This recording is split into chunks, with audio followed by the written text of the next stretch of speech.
No see our welfare mwa mama ya mamunyina jo ya mwakwaba do Adom TV kase so ena nyume nsam aye nsaso so na brason se ye de bro nyume nsam ne doso ye di fata se wutie bia no e wa ha Adom TV so de obati bi enie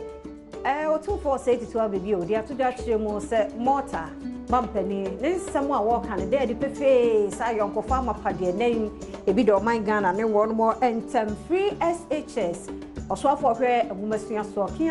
next academic year a year Juma my Ghana more special prosecutor bill no ya saying Parliamentary the munche mono ebebro yebeko yakwa said ye dede mu nsamti akomoden obi man so abokansie ene ani dede ene yakane nyina bom de bro Adom TV kase lip tomato paste ideal milk and a lily rice won wani nyumaku a oboye chidom na nyumebia no kase no munya bi ehwe follow afia tamaklo and I said like afia tamaklo 1 or Facebook page no now their comments said amudugu I reply no my reply the amount adomonline.com na nyume nsem ni nyina no ubenya bi ahwe ewo ho bidin afia mankwa tamaklo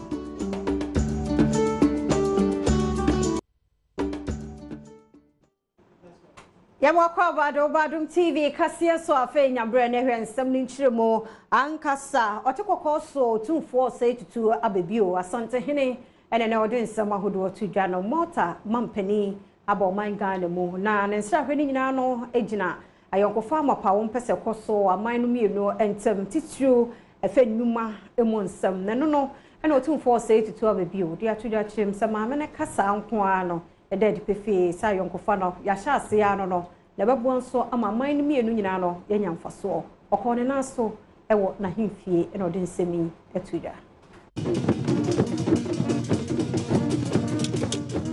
Omanpenyina wato abayi ni so nhwe Malta man so Marie Louise Colero Prica ensa hwe awaba no man mu no akwakopie mu otumfo na so wo manhia ewa asante mantemu na bre okoduru ho no na asante hene otumfo setutu ababi o wade tu no anim se nkitahudi pa eda aman mienu ntemu no wonhwe se ebetumi akonkan wose wo hwe ne ye ene ne nsem bia okekan ye wa abato beremu no a wogidi se wobetumi aboa ma Ghana ene Malta nkitahudi no apeja ewo sikasem ene yedie mu. Your kind words this afternoon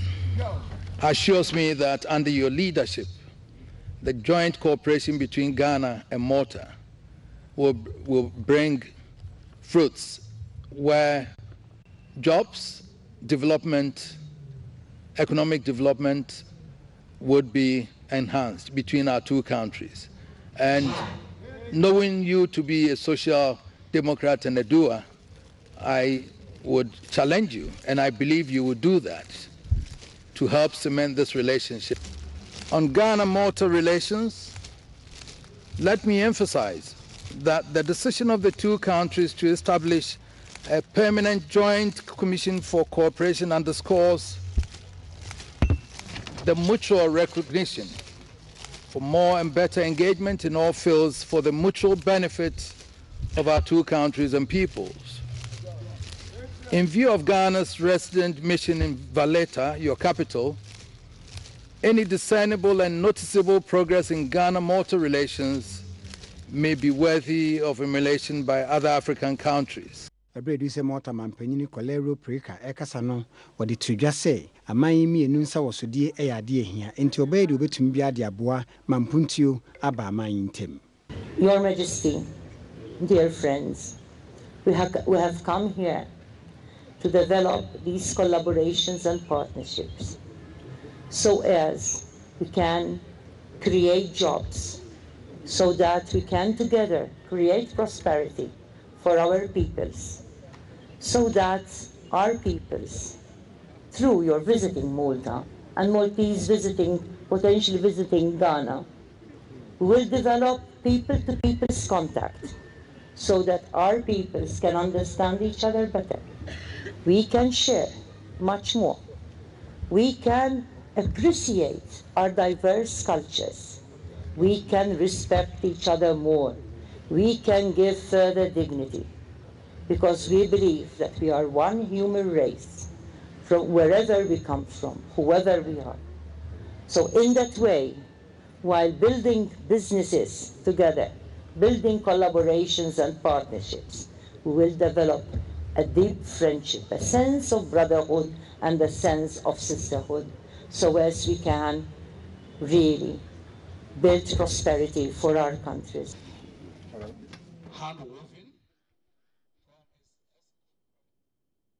Omen Musofo ya wo hye ngumasua honsam so Dr. Matthew Poku Prempe dodo na nim na napo wode atodwa chiremo sakia ne ke free SHS no nyame ya doma September bosome se awrade amma na nkwane ahodin kura ye ne a entoabo a nanado boy bra no opema mpani no so de tie bia na beba so Dr. Poku Prempe nen sentrefo eno hia wode semi tu dwabra won so enya kwan ebisa ne abato da ubobre mu na MPP manyoko no ehye Ghana-fo ebo se ekoba se onyamukwan ebebedi oman yi so a obehwe se ntoaso suku a eye senior high school no esukufo beko no kwa ontua eho ekabia eno na wode hyehyɛ agu akwan mu a wɔkyerɛ sɛ afia yeba besimu no wode sa hyehyɛ no ɛyɛ adwuma nanam so ama osofo a ono ɛna ohwɛ enwumasua ho nsɛm ononyamfo Dr. Matthew Opoku Prempe ehye nsɛntwerɛfo na wode hyehyɛ no ho nsɛm ato wɔn manim Dr. Opoku Prempe ehyimu ɛsɛ die esese aban ye bia no watumi aye na de hia no se ensohwe no nsunsuanso beba ama mofra na nyam kwan akonto aso suku enye obia obeka so peso ko school bi na eko ene okokoye border bebia abantia school fees free enye obia ne ko boarding school ho ebi ko dey etinye school fees nkwa na mo obi ko dey and obi ko boarding obi ho ode ne ma be penalty ala ne papa penalty oboa ofie okọ boarding school a enye yi ni ma be beta ho awu hwedu ma be eti normal p the mo be choose day school over boarding school and the normal p the mo be choose boarding school over day school and na nhyehyɛ wo ho say edeje boarding ni day Dr. Poku Prempe efa kwanyan so esane esre akyerɛkyerɛfo mpanimfo ese wɔnhwɛ na wɔamfa kwatikwan bia so anyegye sika amfira wɔfo hɔ no sɛ ɔbɛma wɔma anya sukuu no mu kwan akwafi sɛ ɛnya de a siketua bia ɛwɔ sukuu kɔmu sese de epɛsi nya ne sɛ yɛpɛsɛ Ghana nkola na obunya free SHS ho faso ɛnyɛ mpanyufo bi te sɛ de mo bɛgyina ha am okay ebi sɛ teacherfo ebi sɛ headmasters ebi sɛ directors yɛmpɛsɛ aban sika bɛkɔ director bi botom so dim bia mama so te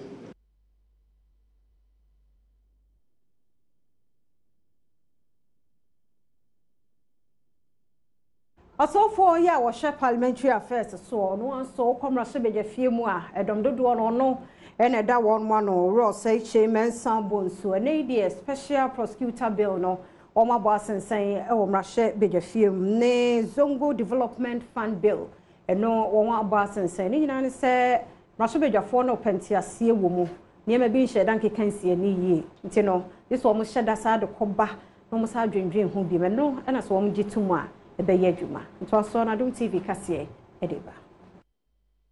Osofo hwa aban nsem su omrahye bedwafie onmonyamfo seche mensa bonsu ede atu dwa se special prosecutor bill aban ede koto omrahye bedwafo anim se wondi hu abobo no sisi ade wasanso ayiye free ho wose anya nonko ne wono ayiye free mu aka ho eye Zongo Development Fund bill no a ene nso eniema bi omu a esese wonum edi ho dwuma.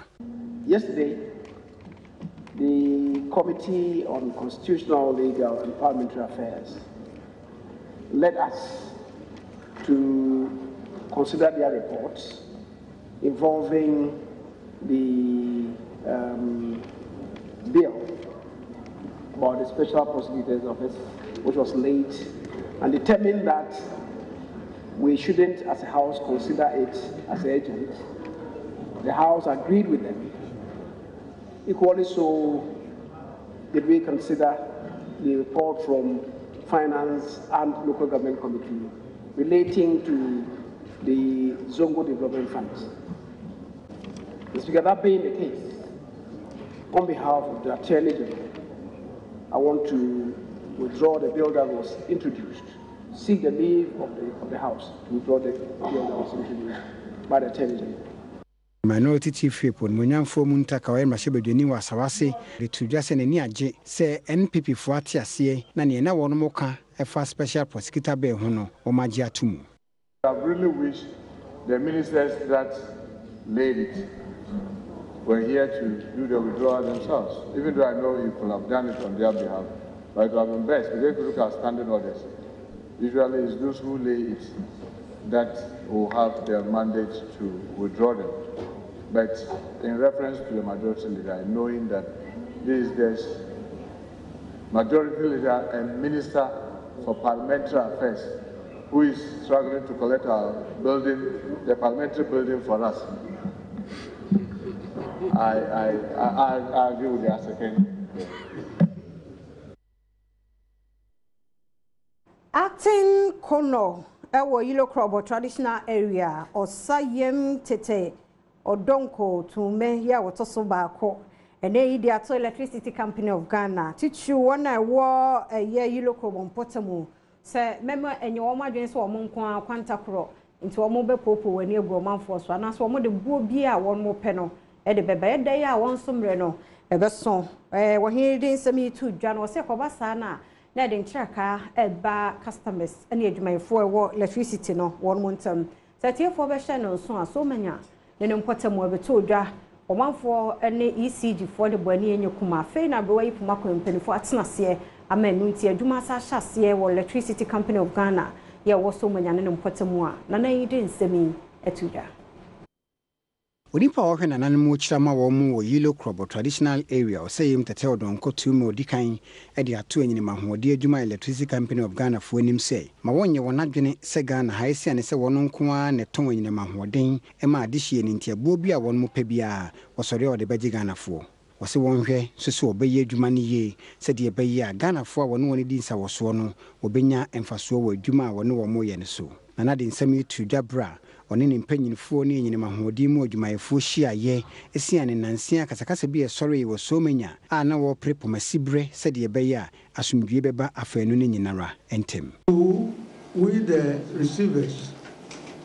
I think we can be excused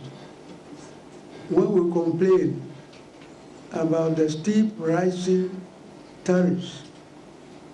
because of the situation of the general economy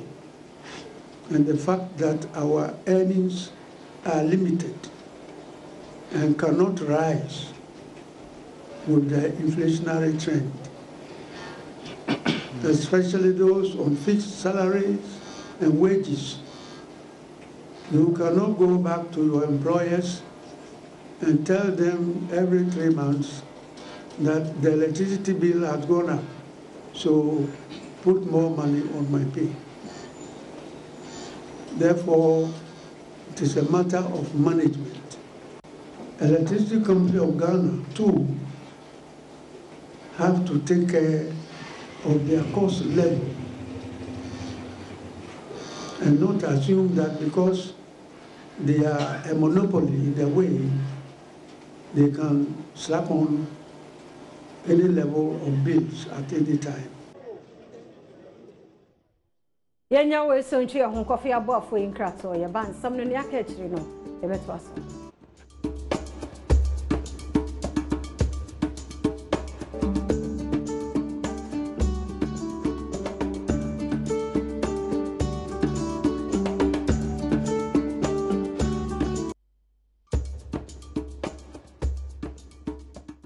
Yabwa kwa Adom TV kasia so afei no wabeka yensa kwa Adom online.com na kohwede ye de abano na fulafia tamaklo so on Instagram like Facebook page no afia tamaklo 1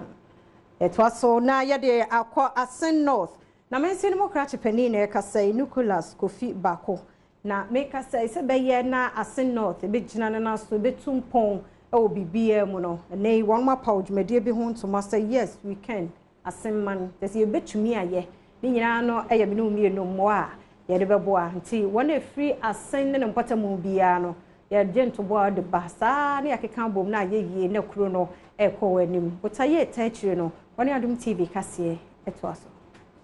etuhu achebutai bia ban nam sini owa Asen North munyafo Nicholas Kofi Boako edisi nani so a wose wona ne manfo de ba beye adwuma ama mpuntu aba ho no waya amane apa ho ntoma media watu din yes we can asemai wose ye no beboa ema mebunu ene omanfo mu nyina aka won ho abomu aprempuntuo ama Asen afa ne ntoma pefra amane ye no ase no mfimfin mantemu so afọ abedi ekire onumunyamfo Thomas J Bafo editu dwase mema aban na msifo no mfo neni nto aban nko anso nemum wonhwe se wono ankasa nso betumi aboa won ho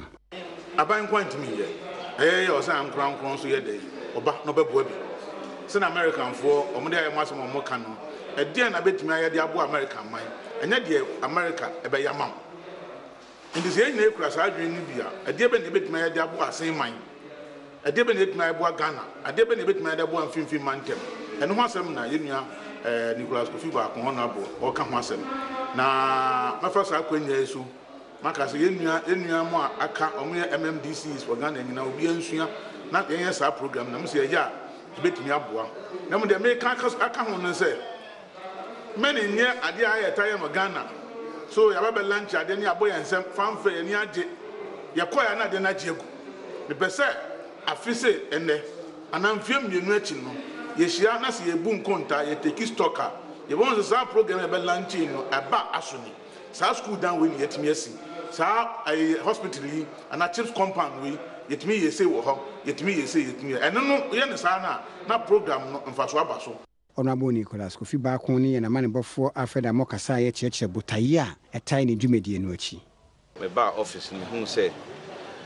so ye tran say aban be bibia na je say mpuntu na be ka achiri kakra aban ye na fam die na mum se wanuanum pii ho amanane omo outside ye municipality omo ya senfo any corporate agencies pia omo wo pe person kombeboa but e kwan omo de fa so aban kran edu ba bia na asi project yi emu afan bebre ye wo de obi dis ka beboa ne de abeto central pool bi also obe say me de me school aha enti sa school dan we de every bia be say bia no me ba na ma be sisi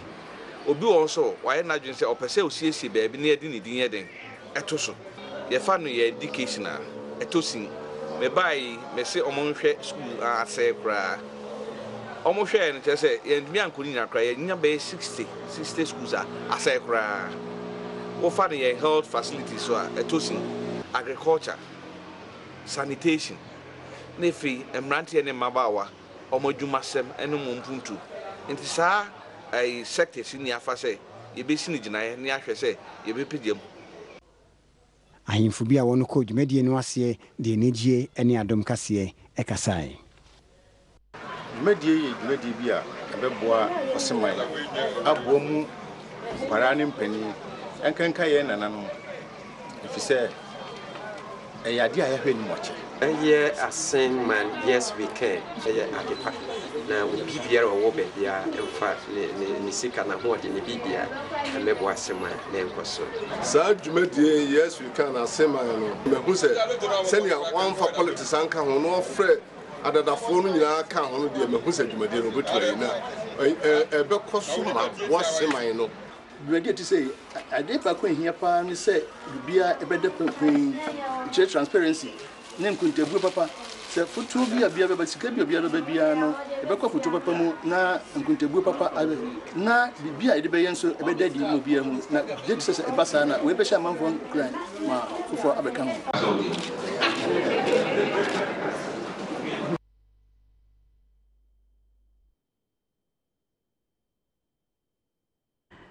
Pania eba nguma suam a wabene pe ye ne wode afutuo no kokoba mu oden e ma abatan no sebra so enkwada no pa aduane de Mr. Diodu ka kire wo yire omamu na ho enye nnuane nuro wo mu ene be bie nkura na adwunum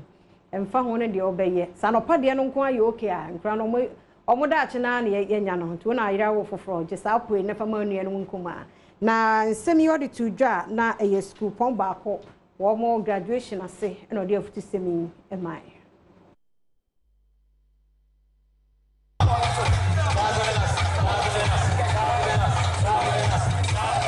Odi ato awofo nim se woma edidie eyade a ehia ne senti won hwese nnuane a wode be ma nkoda no eye nnuane e beboa woni yiedie wa adwenem ene wono nyinimu Sa ensemi Assistant Director our Helmusia Winsam so Ghana West Municipal Assembly Dr. Paul Kofi Yidu and Wadi Tudra. Wadansemi di Obra Crystal Heights International School for a year 1/3 anniversary and a second graduation Jumedia or to invest in your children's education for a brighter tomorrow. Nkwanume aduane ombedi a omadwum bebie ombenya hwandi baby ankonu betina asuade was school e fie nu ehia pa because e was school nu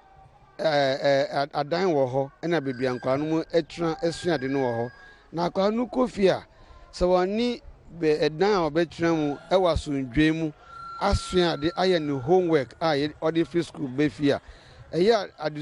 homework e dey man no free school odi kofie nu na asa osat kranusa abefi just say one ni baby obet me atna aye sa homework na bi so we front me ma wan ye adwuma abre obre want me homework now the homework sooner abe school na ne tutunu say awofo so omunya mre time ma omma Crystal Heights International School Rai Emmanuel Mensanyaw eni Adom kase ekasai ye graduate omo no mo ehun say when we say basic school no ya chemu ya wo preschool ya wo primary na ya wo GHS and so o move akọ different level I say graduate you no mo ehun no ho aba no so say oh me come enim e fe so no enya graduation nko an so na ye prize and speech giving day na awofo no abahu won no mmodin bo omo bo ehon so no ye bon nkwada no aba so ama anti na ehye omo nkran omo ya de next time no mo ya de time for no mo ya de no wa yere wo ho se wo ba enya prize a bombodian na hye ne nkran no nsua de na brefofo no so ono so enya bi na wo ban so a wo be hu niam ahora ye wo school no na wo de wo ba ba.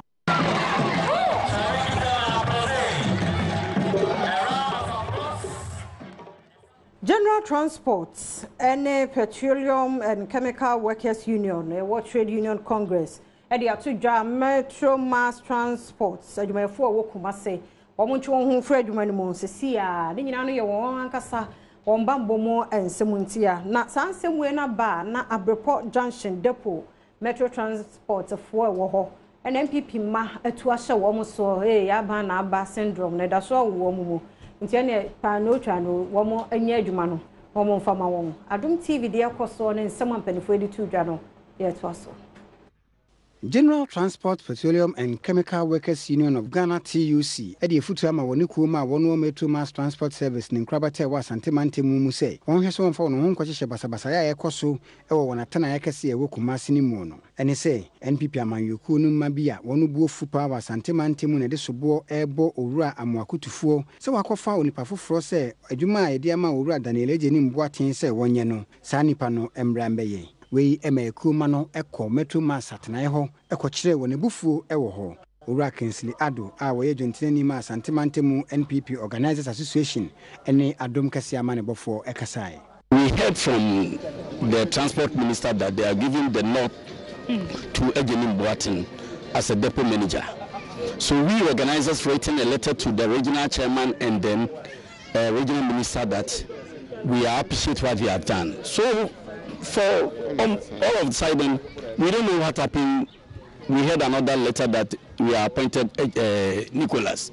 So it's a sad news for all the organizers in the Ashanti region. Why would you describe it as sad news? They are all members of the same New Patriotic Party. Ejenim is a hard-working organizer, and then the leader of all the organizers, the 47 organizers in the Ashanti region. So we are all backing him as an organizer. So we don't know how Nicholas come from, and then they giving the nod to him.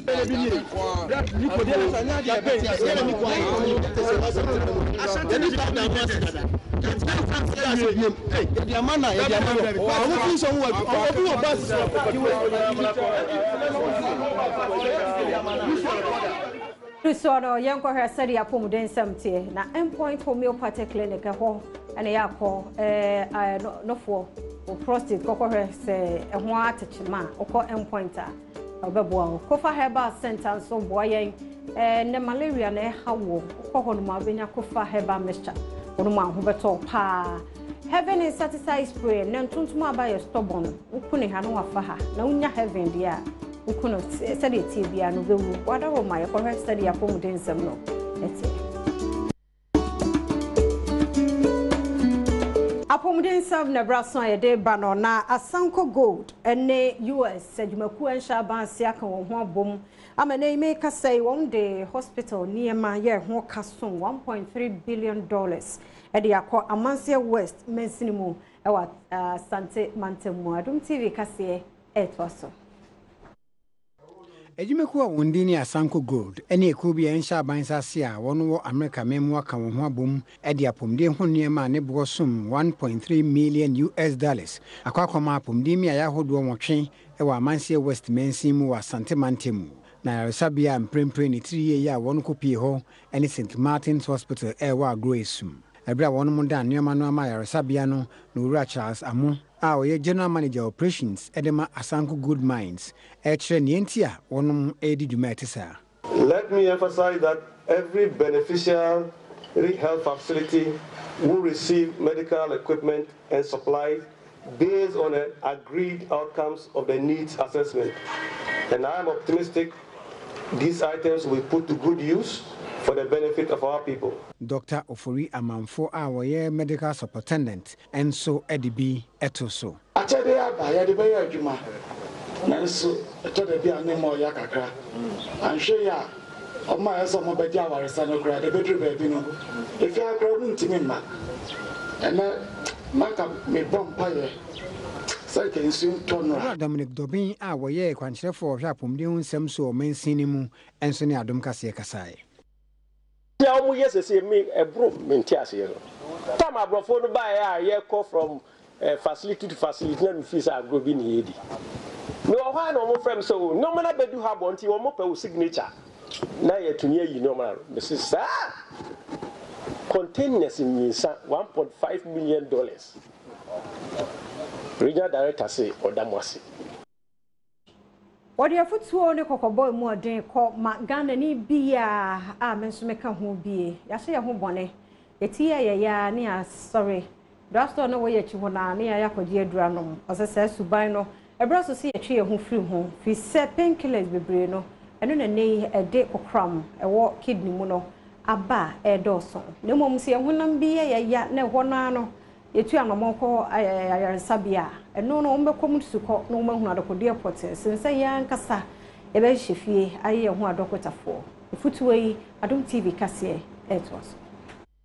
odi futu ama manfo aso yare a won kwa ayaresabia ma doctor fo nhwe wonum ne mom wono ankasa toto nunum se wonja sia ne se no ka ho na kidney yare adroso nansen Dr. Oreku Nanata woye kwanchefo panyini a oda Alpha Homeopathic Hospital no na wodi tudwa one Adom kase na mane bofo abna briefing kita hodie mu no okire mu sei nansen bi num wo ho a se ono kwa yaresabia wonko wafefo no mu nuro bi a wono ato anom a won ho ato won pen no na wonom nso etobi anom kidney no se oyewa on se yewo mienu a eda yachi on se wodawa yachi no se no on se bremo na ho no kidney no one side na ho mane ekuramu enti se ubenya kidney problem a eya na ehya ase ma body pains wachi ntu wadwea ne se on se most at times no yachi ya na yesi yenim se yedompe ne mu ba enye yachi ya bia na eyedompe yare bi won se ne no chemicals ndro yenko hospital yenko doctor na doctor enhwe hu se eye we ne mu adro enti bi won se enuro na ye no no so eno so kan enso omunyina so ye chemicals because yentumi hu de kodi yen but yet say yachi ya no ne akoto painkillers are no odin a abadwama so a amanfo eto yusu and the na share no wunyi kakra no a wa fade no for a long time no e de yare prekupe ba ko na bebere and yare ne ba na onunu maduro obi ko hospital a ompe yo how kase ewo oman mu nti Adom kase ne omanfo bi nso atutwe ho nkomo baby amene ne ya adwene ne se eduro no seba critical na ko drugstore hona etimi jojo ana ma e na baby susu wo susu a okonom do so aduru na amayale na ede akosoro media me nya sure say because omo wo pharmacy ni adade no omunim nurum aha omo ko stu nti no me didi say asade ne course sa nko omo nka nkire nsa dia me ni adwene ni say on say omo na ye doctors a omunim bibia duro weye ana ye so ye yare a ye de pe ekọ hospital me enti doctor no me ne ya adwene e wo saa kwan no so me ne nya adwene because yare there it me about any time it is say sometimes edu so no yango hesa de adwade mu nsam tie Freddy's corner phones papa fie ope laptop nso akohom sa de odu utwa mfoni ni bia laptop ayi so nya papa ko Freddy's corner no ko system advanced savings and loans usi kana kakra na obenye no ya sabi to ho boso me ensa de ko hwe eba wudo so the amount out mosquito spray so ya abo abefa ha obekun simple kra nyumaku yi e de yakwa adwade ensem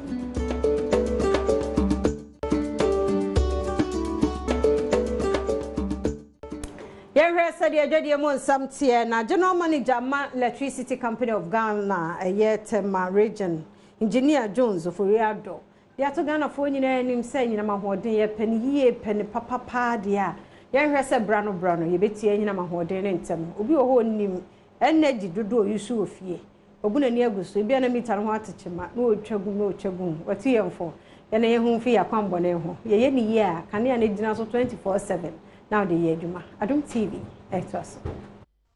Electricity Company of Ghana ECG adwuma ne panyina wotema e de ato wona wode anyina mahoden ye adwuma nim say omomoden se wo ye adwuma wia e kae so otua e wokane ho no obetua ne ntem na no aboa ma ECG fo nso nyesika e de dwuma so a wona wo hia nkane no e benya so mfaso General Manager oda ECG adwuma no anu wotema Engineer James Ofori Ado e na ode nsemi etuja Wada no odi pe ano ne na mane bofo kasa fa water point dwumadie bi a e de nyinema hoden e be kan de kane na e wo ho amagana fo e de edi won dwuma hoden na efi Greek ba no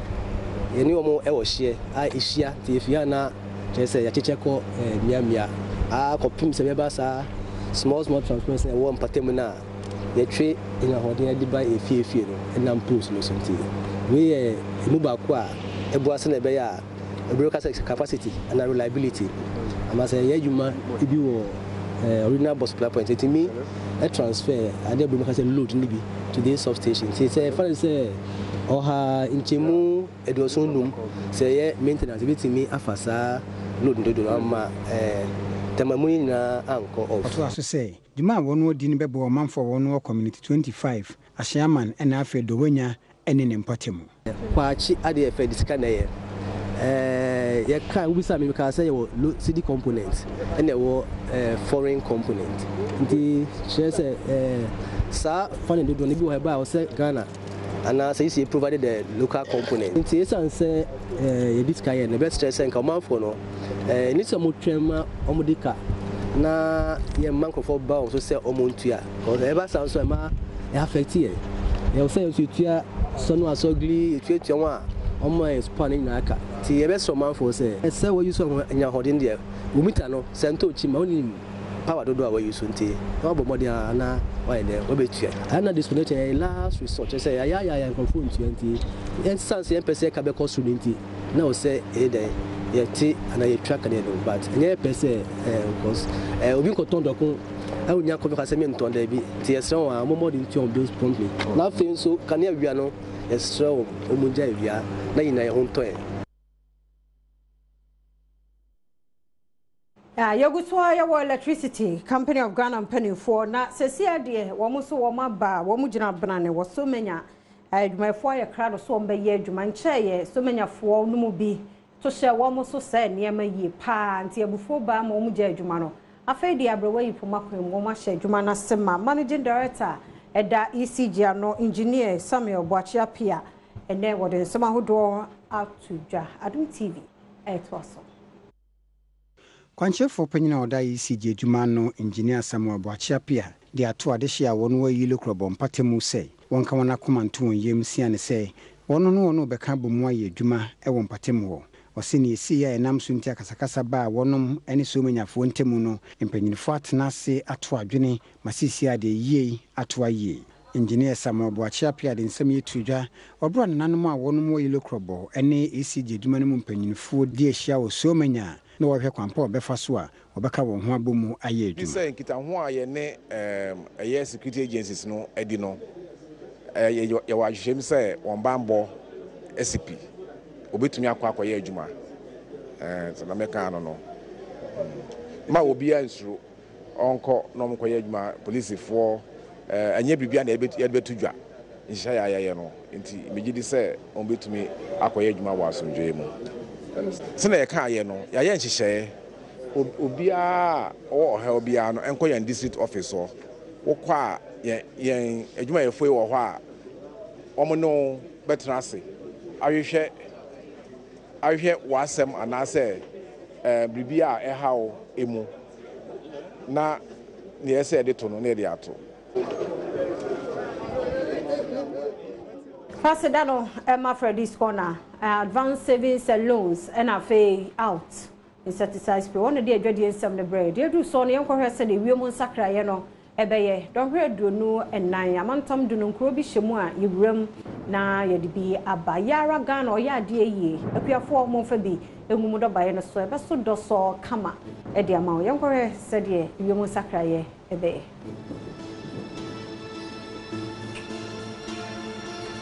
Enkramantam yi mo aveno senso beto chinada no anopa no ejino homu chemadu no 20% wiemu hye nyu anopa no e homu chemadu no so onumere no so saa nso begugu nso no betumi ato e wota mpotemo ho na wo de ba water region kedome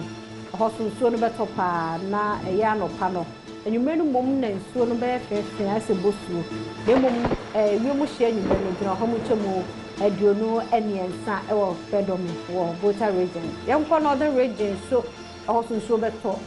do day so to ma dia we ko samba pa. Ti so beta no pan na nwumre ni nyina nti obi amoabo no hunsie e bia hu se so to ha adwene na nkofa ho na de ha obi abre obi nti yen hye no so na che se asante man temu so ka se ho so beto no pan na nwumre ni nyina nti wona wo ho so enhye so wiemu be yenwuno nti nkura no yenhyehyɛ wo mo sɛbɛya wonya kata bia na code bia da santimantem so ho kɔtɛmo die besie ɛwɔ ho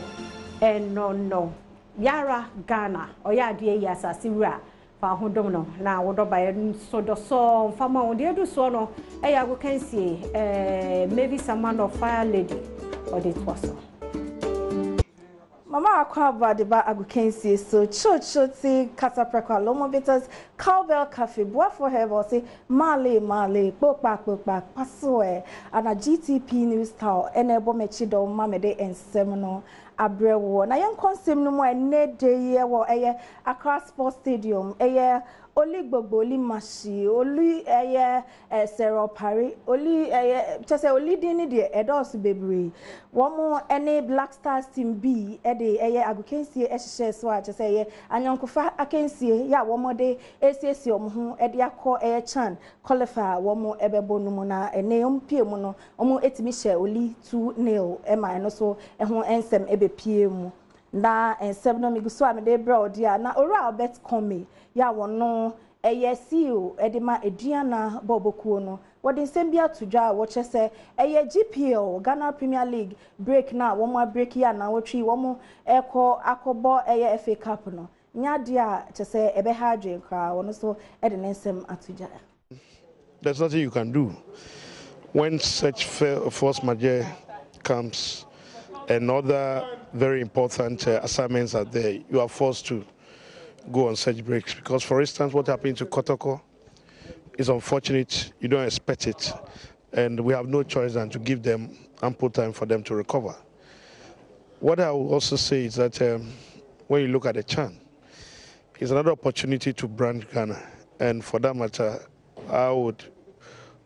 love to see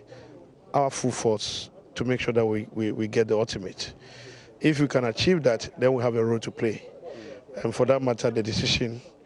or the proposals that the PLB sent to the Ghana Football Association for approval is in order. Could this probably be a decision that will help your club as well? Well, what do I say? You do have no choice. It's not a matter of helping or whatever. We will have to re-strategize. We've just relayed the information to our coaches. The technical teams and the players have to look at and then come. Because it takes time. If you don't manage it very well, it affects you negatively. That is what we have. Ora Abdullahi Alhassan, Bono Ena, Boga All Stars, Enedia, Bobo Koni Enedia. Nensem bi odi atudwa me kra na me ho adwiri me. Boga All Stars is so bia kwa na wo ma ahye omo. Wo se ade se wo mbetimi atna league no na enwanwa obi ebisa se enokra na. E se obi ache na 3-4. So wo se won de ojide mapa se wo mo ebeka league no. Yenkotie no. I would say football, definitely at the end of the season, there's relegation, there's promotion. To the highest level of Ghana football, that's the Premier League. If you find yourself at the bottom there, I think, yes, there are so much challenges start to the season, which everybody is aware. I would say part of it is much financial problems that clubs are facing in the region. And with due respect, I will not say it's finished for them, because anything can happen in Ghana football. Anything can happen until the league is finished. So you still think that the team can stay up in the Premier League? You never know. Anything can happen. 12 points to end the season? With 12 points, yeah. Anything can happen. I'll tell you, last year, Division 1 league, a club that I set up, the academy, who are currently participating in the Division 1 league. It happened the same way. They relegated last year, and before the season starts, they are back in the Division 1 again. So anything can happen. So I always try to be reserved and see what happens at the end of the season. Well, my producer say it's not illegal to dream big. Inti Ayara say Ura Abdullah Alhassan wugusu dream say won betimi akem. Wo hwe bebi om dey dia e be din e dey ama wo mo pa. Nei Krobia Kumasi Asante Kotoko wo mo eye accident wo munya e Ura Thomas asare ya wonya ne ba bi kai no ekoye no nei na yakwa akosie no kra to say eno so ho nsem arehosem apie mu ewo Kumasi Montene so ntie no na eye multimedia fo ye nyina no ye kram ye ne Krobia fo edi areho edi abobo edi ebom na eho ensem aba bepie mu chochoti kasa prekwa lomo bitters cowbell coffee boa for herbal se male popa paso GTP new style na ebom echi de mamede ensem no ebrel na wo hwe se na mani material ye dia na hadasa papa bi queen papa bi wono na esiesie mani woni makeup for no mo ye for na wo jeja me ho a esiesie me no abayo son no ya wono e direct me Sarah Opare na wo direct me na obepie mu dia me producer ba kope na chese Sergio Manucho na wo mo ebo mechi do mene me de ensem no ebrel na na do dankwa ekufu ado Niri papa bi on the airwaves membo because maame na nkasa Rebecca Krano na ni je ho se me kra ne mu na me ne no nyina ye ware o mampanyi tina eho ensem Amanonin Sam West End University Mutlu Battery Kasa DC Paint and afe Kakai Betes Numbi Nemwao Yanko na France memu mpanifo gunhyehyɛ so wo se said de tu kwatena fo etata wo ho no wo mo aka se kɔbɔ sesin bi o yi Libya de ama wo mo pa bibi papa bi de ama wo mo na wo magya se bribia no wo mo pese wo mo kɔ obi manso no wo mo gidi ye se wo mo yɛ sa na betumi aboa mankrofo a ya na wo mo fa kwati kwan so epese wo mo ba abrofo ekromo no eno betumi ayade bia ebetwamo amanoni kasie Kakai Betes Kasa DC Paint Mutulu Battery na fe West End University College one day yenkoye de do so no yakwakoje ni wani gidi mu nsama donko Betes ene Lucky VK Mr. also de yakwaje ni wani gidi